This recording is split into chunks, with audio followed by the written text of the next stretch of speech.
Hi guys, I want to talk to you today about buying your first home in say Sydney versus buying your first investment. So I'll give it a little bit of an example of buying something for $500,000 in the Sydney market. So again, buying $500,000 is probably quite hard. So where are you gonna buy something in Sydney? Probably, is it gonna be a desirable area to buy in? And what are your savings? So as a first home buyer, if you decide to go down that path, if you can, you could potentially save yourself $20,000 on your stamp duty. If you buy new, you can save yourself another $10,000 as there's a $10,000 grant from the government. What's the future growth potential for that area? So Sydney has had a huge amount of growth as we've seen the correction start to happen over the last sort of 9 months.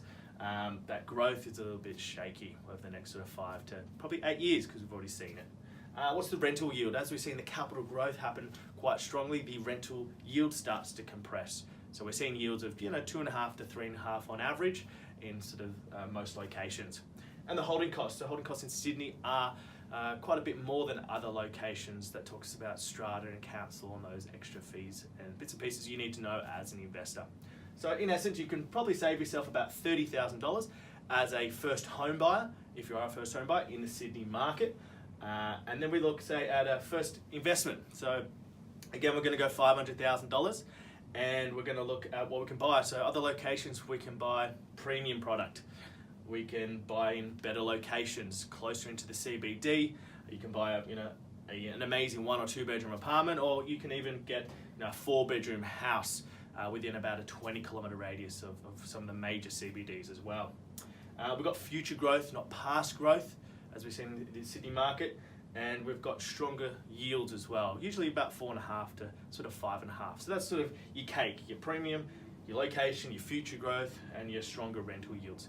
You've also got things like tax benefits as it is in investment. So that's your cream, that's your added extra. It can turn a property that's costing you a little bit each week to hold into something that after tax will give you a little bit of money back into your pocket.